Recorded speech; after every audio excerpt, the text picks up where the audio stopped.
तो अब जिस सब कुछ होते हुए जिसको मांगना ही ना आए महाराज, तो फिर भगवान भी क्या करें। इसलिए मांगना भी आना चाहिए। सृष्टि विषय प्रश्न किए, सृष्टि के विषय में पूछा कौन कैसे भगवान सृष्टि को उत्पन्न करते हैं। तो सृष्टि के विषय में यहाँ पर वर्णन आता है महाराज के भगवान नारायण के नाभि कमल से ब्रह्मा जी ने सर्वप्रथम सनक सनंदन सनातन और संत कुमार आदि 4 ऋषियों की सृष्टि की थी। इसमें भी वर्णन आता है पहले के ब्रह्मा जी को ये मोह हो गया कि मैं कैसे कहां से उत्पन्न हुआ। कमलनाल में उतरे, अनंत वर्षों तक कमलनाल में भटकते रहे, लेकिन जब उसका अंत नहीं मिला, अंत में पुनः कमल के ऊपर आकर विराजमान हो गए। तो जब जल ही जलता, चारों ओर जल ही जलता, तो जल में थप थप की आवाज सुनाई दी। ब्रह्मा जी ने तप तप की आवाज सुनी तो तपस्या की। तपस्या करके नारायण प्रकट हुए। नारायण ने कहा, चतुश्लोकी भागवत का उपदेश दिया। ये वही चतुश्लोकी भागवत है बंधुओं, जो भागवत नारद जी ने व्यास जी को प्रदान की थी। और जिस चतुश्लोकी भागवत से व्यास जी ने ये 18,000 श्लोकों का परमहंस संहिता श्रीमद् भागवत महापुराण का निर्माण किया था। बोले श्रीमद् भागवत महापुराण की। यही वो भागवत है। वो 4 श्लोक कौन से हैं? इन 4 श्लोकों को जो भाव से सुन लेता है उसको संपूर्ण भागवत श्रवण करने का फल मिलता है। सुनिए प्रेम से। अहमेवासमेवाग्रे नान्यत् यत् सत् सत् परम पश्चादहं यदेतच्च यो वशिष्ये सोऽस्म्यहं ऋते अर्थं यत् प्रतीयेत ना प्रतीयेत चात्मनि तद्वितीयादात्मनो मायां यथा भासो यथा तमः यथा महान्ति भूतानि भूतेषु चावचेष्वनु प्रविष्टान्यप्रविष्टानि तथा तेषु न तेष्वहम् एतावदेव जिज्ञास्यं तत्त्वजिज्ञासुनात्मना अन्य व्यतिरेकाभ्यां यत् स्यात् सर्वत्र सर्वदा। बोले श्रीमद् भागवत महापुराण की। ये 4 श्लोक भागवत के प्रदान किए ब्रह्मा जी को। ब्रह्मा जी से कहा कि अब तुम सृष्टि का निर्माण करो, अब तुम्हें कहीं पर भी कभी भी मोह नहीं होगा। तो भाव के साथ सर्वप्रथम सनक सनंदन सनातन सनत कुमार 4 ऋषियों को मन से प्रकट किया। इनसे कहा सृष्टि करो। बोले हम सृष्टि नहीं कर सकते। ये वन की ओर चले गए। ब्रह्मा जी को क्रोध आया तो भृकुटी के मध्य से रुद्र रूप में शंकर भगवान प्रकट हुए। बोले शंकर भगवान की। भूत प्रेतों की सृष्टि शंकर भगवान करने लगे। ब्रह्मा जी ने कहा कि बस बेटा तुम्हारे बस में नहीं है। हे भोलेनाथ, आपके बस में नहीं सृष्टि करना, इसलिए आप तो रहने दो, आप तो भजन करो। तो हमारे शंकर भगवान भी करो सिमाला हृदय च कृष्ण मुखे च बरबरति श्री कृष्ण नाम। हृदय में जिनके भगवान राम प्रतिष्ठित सदैव रहते हैं, भगवान शंकर भगवान श्री का राम जी का भजन करना प्रारंभ कर दिया। बोलो गोविंद भगवान की। बोलो शंकर भगवान की। मरीचि आदि 10 ऋषि उत्पन्न हुए। ब्रह्मा जी उत्पन्न हुए। ब्रह्मा जी की छाया से देवहूति के पति करदम भगवान प्रकट हुए। ब्रह्मा जी के मुख से प्रकट हुए 4 वेद, ऋग्वेद यजुर्वेद सामवेद अथर्ववेद। उपवेद प्रकट हुए, न्याय शास्त्र प्रकट हुए। ब्रह्मा जी के शरीर से 4 आश्रम प्रकट हुए। और बंधुओं, हृदय से ओमकार प्रकट हुआ और त्वचा से भगवती गायत्री मैया प्रकट हुई। बोलिए गायत्री मैया की। जब इनसे भी सृष्टि का विस्तार नहीं हुआ तो बड़े भाव के साथ ब्रह्मा जी ने अपने शरीर के 2 भागों से एक स्त्री और पुरुष का जोड़ा उत्पन्न किया। वाम भाग से शतरूपा और सीधे भाग से मनु और शतरूपा महाराज, ये 2 स्त्री और पुरुष के जोड़े प्रकट हुए। यही प्रथम स्त्री और पुरुष हुए। बोलो गोविंद भगवान की। मनु महाराज की हम संतान है, इसलिए मानव कहलाते हैं, इसलिए हमें मानव कहा गया। जैसे इनमें चलता है ना मुसलमानों में आदम ईद, ऐसा कुछ चलता है, तो इनसे आदम से आदमी, वैसे हमारे मनु महाराज से हम मानव हुए। महाराज मनु महाराज और शतरूपा की 5 संतानें हुई, जिसमें 3 कन्याएं हुई, आकुति, देवहूति और प्रसूति। 2 पुत्र हुए, प्रियव्रत और उत्तानपाद। और इन्हीं से आपूर्य जगत, हे परीक्षित, ये सारा संसार आपूरित होने लगा। बोलो गोविंद भगवान की। जब देखा कि पृथ्वी तो जल में लीन है, हिरण्याक्ष नाम का एक राक्षस उसे जल में डुबो चुका था, तो प्रार्थना पर मनु और शतरूपा की प्रार्थना पर कि हम सृष्टि कहाँ पर करें, ब्रह्मा जी से प्रार्थना की हम कैसे इस प्रजा का विस्तार करें, क्योंकि धरती तो जल में लीन है। तो भगवान भाव के साथ एक अंगुष्ठ प्रकार से वराह प्रकट हुए, वराह रूप में ब्रह्मा जी की नासिका से प्रकट हुए और नारायण का यही वराह अवतार हुआ। बोलिए वराह भगवान की। इसी में माता देवहूति का, कर्दम देवहूति का संवाद होता है, जिसमें माता देवहूति के ही गर्भ से भगवान नारायण का कपिल रूप में अवतार हुआ था। बोलिए कपिल भगवान की। दूसरी पुत्री आकुति थी। आकुति के यहाँ साक्षात यज्ञ नारायण प्रकट हुए। कौन? ये भी भगवान के अवतार हुए, यज्ञ नारायण, और इनकी पत्नी हुई दक्षिणा। इसलिए यज्ञ में दक्षिणा देने का प्रचलन है महाराज। बोलो गोविंद भगवान की। ऐसा वर्णन आता है, साक्षात जो यज्ञ नारायण भगवान है, जब इनका विवाह दक्षिणा से हुआ, तभी से यज्ञ में दक्षिणा देने का प्रचलन प्रारंभ हुआ। तभी से कहा जाता है कि यज्ञ की पत्नी है दक्षिणा, इसलिए यज्ञ में वो देनी पड़ती है। कुछ लोग कहते हैं, हमसे कहते हैं कि व्यास जी, ब्राह्मणों से भी कहते हैं, पंडित जी आपके तो मजे लगे हुए महाराज। बोलो गोविंद भगवान की।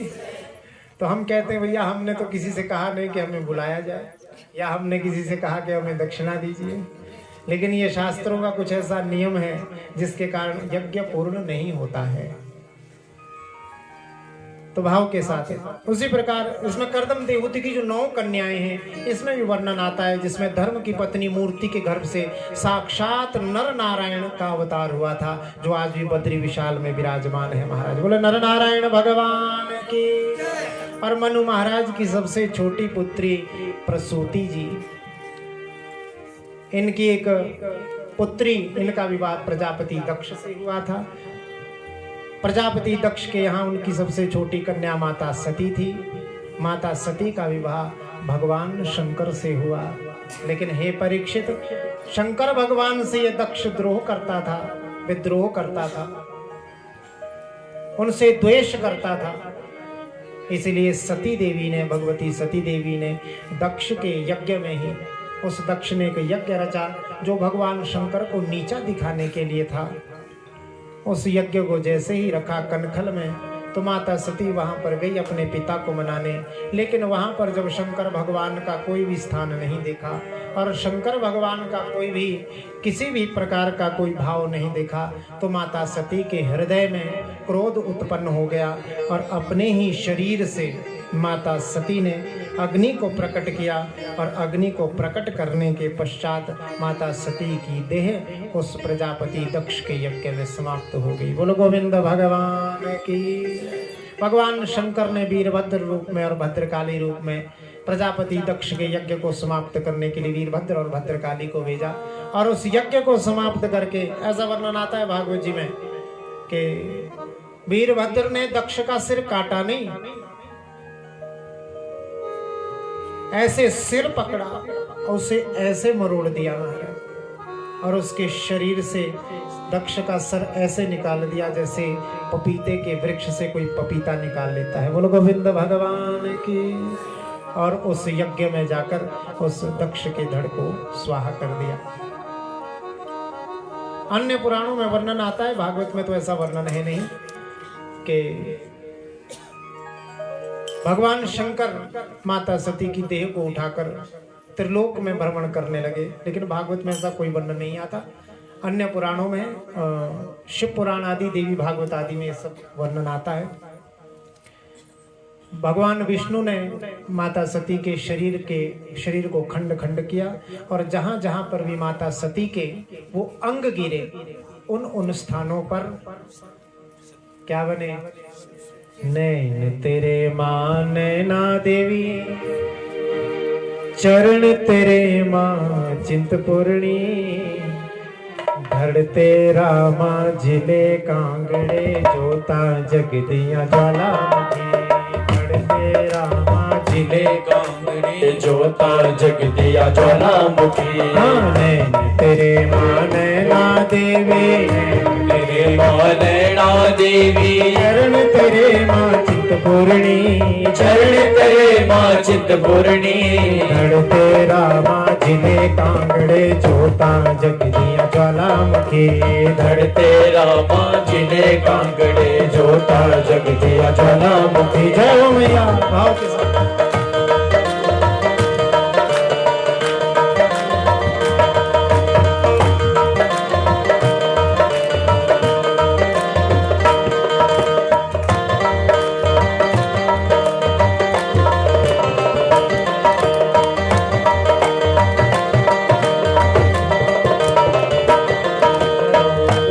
भगवान की जय। कथा प्रसंग बहुत है महाराज, आज भजन भी बहुत हो गए। ये सिर्फ आपको जगाने के लिए था, थोड़ी आंखें खुल जाए बीच बीच में। जयकारा लगाओ गोविंद भगवान की। तो माता रानी के जहां जहां अंग गिरे वहां वहां पर माता रानी के शक्तिपीठ बन गए। कहीं पर 51, कहीं पर 64, ऐसे अनेक शक्तिपीठों का वर्णन आता है। उसके पश्चात वही माता सती, संकेत मात्र है भागवत में कि वही माता सती हिमालय हिमवान की पुत्री, हिमालय की पुत्री पार्वती के रूप में प्रकट हुई और भगवान शंकर को पुनः वर्ण किया। बोलो जगदम्बा मैया की। अब परीक्षित जी महाराज ने पुनः प्रश्न किया, यहाँ पर कहा कि महाराज जो आपके प्रियव्रत उत्तानपाद जो 2 पुत्र थे उनमें से उत्तानपाद के विषय में बताएं। तो यहाँ पर बड़ा सुंदर ध्रुव चरित्र का गायन किया गया है। आइए भाव से इस ध्रुव चरित्र का श्रवण करते हैं। परीक्षित से कहने लगे सुखदेव महाप्रभु के, हे परीक्षित, मैंने तुमको मनु महाराज की 3 बेटियों के बारे में बताया, आकुति, देवहूति, प्रसूति। 3 पुत्रियों में से उन पुत्र जो ब्रह्मा जी के मनु महाराज और शत्रुपा के जो 2 पुत्र थे, प्रियव्रत और उत्तानपाद, उसमें उत्तानपाद के विषय में तुम्हें बताता हूं। उत्तानपाद नाम के जो राजा थे, इनकी 2 पत्नियां थी। के जाए उत्तानपादस्य सुनीति सुरुचिस्तयो सुरुचि प्रेयस्यु पत्न्यो यत्सुतो ध्रुवः। सुरुचि और सुनीति, ये 2 पत्नियां थी उत्तानपाद की। बहुत प्रेम था, बहुत प्रेम था। सुरुचि ने एक दिन सुनीति को घर से निकलवा दिया। सुनीति को घर से निकलवा दिया और जिस समय सुनीति को घर से निकलवाया वो गर्भवती थी। शास्त्रों में वर्णन आता है कि सौत का जो दुख होता है उससे बड़ा कोई और दुख नहीं हो सकता स्त्री के लिए। बोलो गोविंद भगवान की। सौत और एक दूसरे की सौत, ये सदैव शत्रु ही रही हैं, ऐसा वर्णन शास्त्रों में आता है। सदैव शत्रुता रही है इन दोनों में। तो यहाँ पर सुरुचि को सुनीति कभी भाती नहीं थी, क्योंकि सुनीति देखने में बहुत सुंदर थी और राजा इनसे प्रेम भी बहुत करते थे, सुरुचि से। तो एक दिन सुरुचि ने अपनी सुनीति नाम की दूसरी सौत को घर से निकलवा दिया। जिस दिन घर से निकलवाया वो गर्भवती थी।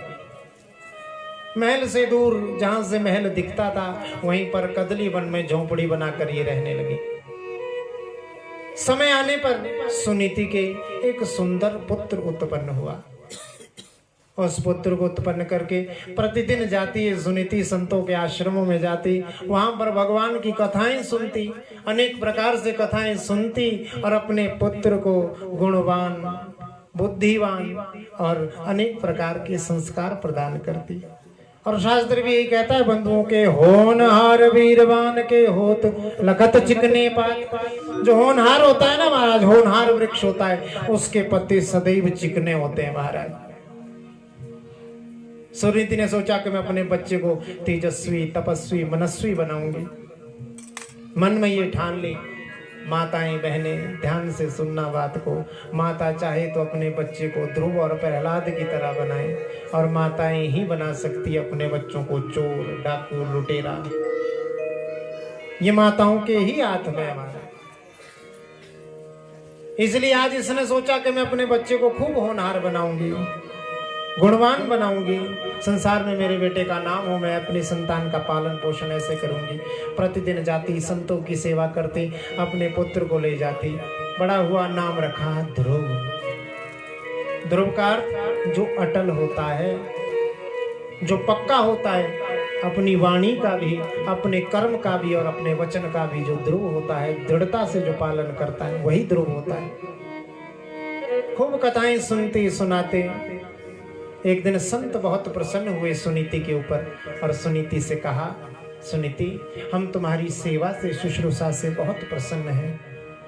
बताओ क्या चाहती हो? जो वरदान मांगोगी वो वरदान दिया जाएगा। जो आशीर्वाद चाहती वो दिया जाएगा। आशीर्वाद दे कि तुझे तेरे पति प्राप्त हो, तुझे पुनः महल में स्थान प्राप्त हो। सुनीति ने कहा, हे महाराज, आप बस भगवत कृपा का आशीर्वाद दे दो, और ये आशीर्वाद मुझे नहीं चाहिए कि मुझे पुनः पति प्राप्त हो, मुझे आश्रम का, मुझे उस महल का सुख प्राप्त हो। यदि मुझे वो सुख प्राप्त हो तो केवल और केवल मेरे अपने सतीत्व के बल पे प्राप्त हो। इसलिए आप यदि आशीर्वाद देना चाहते हैं तो एक आशीर्वाद दो। मेरे पास सब कुछ है, मेरे पास समस्त सुख है। यदि आप कुछ देना चाहते हो, आपका सत्संग का यदि कोई फल होता हो तो मुझे वो फल दे दीजिए। मेरी जो सौत है, जो मेरी सौतेली सौत है सुरुचि, उसको भी संतान प्राप्त हो जाए, उसको भी पुत्र हो जाए, क्योंकि उसके कोई पुत्र नहीं है। संतों ने कहा, धन्य हो सुनीति, धन्य हो, तुम्हारी जैसी स्त्री और तुम्हारी जैसी पत्नी भाग्यशालियों को प्राप्त होती है, जो अपनी सौत के विषय में भी जो अच्छा सोचता है, अच्छा सोचती है। जा आशीर्वाद दिया और समय आया, संतों के आशीर्वाद से और भगवान की कृपा से सुरुचि की गोद भी भर दी भगवान ने। उसका नाम रख दिया उत्तम। क्या नाम रखा? उत्तम। सुरुचि की भी गोद भर गई, उसका नाम रख दिया उत्तम। एक दिन ध्रुव जी महाराज अपने बच्चों के साथ खेल रहे थे, क्रीड़ा कर रहे थे अपने मित्रों के साथ, छोटे छोटे बच्चों के साथ खेल रहे थे बड़े भाव के साथ। तो किसी बालक ने कह दिया, ध्रुव, आज मेरे पिता मेरे लिए बहुत सारे खिलौने लेकर आए थे। दूसरे बच्चे ने कहा, हाँ, पिछले कुछ दिन पहले, पिछले हफ्ते मेरे पिता भी हमारे लिए खिलौने लेकर आए थे। किसी ने कहा कि मेरे पिता हमारे लिए फल फूल लेकर आए थे। किसी ने कहा हमारे पिता हमारे लिए मिठाई लेकर आए थे। लेकिन जब ध्रुव जी की बारी आई, ध्रुव जी सोचने लगे कि मेरे पिता तो मेरे लिए कभी कुछ लाते नहीं। मैंने तो कभी अपनी मां से पूछा नहीं कि मेरे पिता कौन है। किसी बालक ने कहा, क्यों रे ध्रुव, तेरे पिता तेरे को कुछ नहीं लाए, कुछ नहीं दिया तेरे पिता ने। ध्रुव जी सोच में पड़ गए कि मैं क्या कहूं कि मेरे पिता मेरे लिए क्या लाए हैं। मुझे तो यही पता नहीं कि मेरे पिता कौन है। ध्रुव जी महाराज भागे भागे अपनी माँ के पास गए। माँ से कहा, माँ, आज मेरे मित्रों ने मुझसे पूछा है कि तुम्हारे पिता कौन है। मेरी इच्छा है माँ, आज तक तुमने मुझसे छुपा कर रखा, मुझे बताओ ना मेरे पिता कौन है। सुनीति ने कहा, बेटा, मैंने ये बात तुझसे इसलिए नहीं छुपाई कि लोग तुझे ताना दे या मुझे कोई कष्ट देना था। ये बात मैंने तुझसे इसलिए छुपाई कि कहीं तू लोगों के बीच ये ना कह दे कि तेरे पिता, ये जो महल है ना, इस महल के राजा उत्तानपाद हैं। कहीं ये सुनकर तू लोगों के बीच ये ना कह दे कि मेरे पिता तो राजा हैं, तो फिर तुझे ये दुख होगा। फिर तुझसे ये लोग पूछेंगे कि तेरे पिता ने फिर तेरी माँ को घर से क्यों निकाला।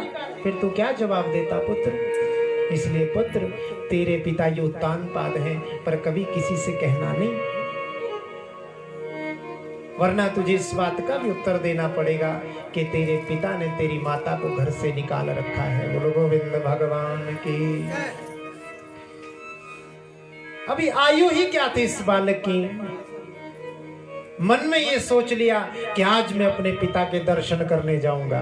बालक था महाराज, बच्चा था। आज ये सोचकर ये अपने पिता का दर्शन करने के लिए महल में प्रवेश कर गया। और महल में जैसे ही प्रवेश किया, ऐसा भी वर्णन आता है कि चुप चुप के उत्तानपाद प्रतिदिन अपनी पत्नी और अपने उस बच्चे को देखने आते थे। लेकिन सुरुचि अपनी छोटी रानी से ये डरते थे और उस पत्नी के प्रेम में इतने अंधे थे कि कुछ कह नहीं सकते। आज जैसे ही ध्रुव को द्वार पर देखा, उत्तानपाद के हृदय में एक ज्वाला भड़क उठी। जैसे ही देखा कि छोटा सा, ये तो मेरी दूसरी पत्नी सुनीति का पुत्र अर्थात मेरा पुत्र है। द्वार से ही ध्रुव ने चिल्लाते हुए कहा, पिताजी मैं आपका पुत्र ध्रुव हूँ। भागा भागा अपने पिता के आसन पे बैठकर अपने पिता की गोद में जाकर बैठ गया। पिता का प्रेम आज गुब्बार भरने लगा, उद्गार डालने लगा। बड़े भाव से अपने उस बालक के सिर के ऊपर उत्तानपाद हाथ फेरने लगे, लेकिन उसी समय सुरुचि वहां पर आ गई। जैसे ही सुरुचि आई, आज सुरुचि ने उस ध्रुव का हाथ पकड़ा, हाथ पकड़कर उसे खींचा और झटके से उस छोटे से बालक को राज दरबार में नीचे फर्श पर गिरा दिया। जैसे ही वो छोटा सा बालक धरती पर गिरा, धरती पर गिरकर उसने मुड़कर देखा, अरे माँ मुझसे ऐसा क्या अपराध हो गया जो तूने मुझे इस प्रकार दंडित किया। हाँ मैंने तेरे गर्भ से जन्म नहीं लिया, लेकिन हूं तो मैं बच्चा ही।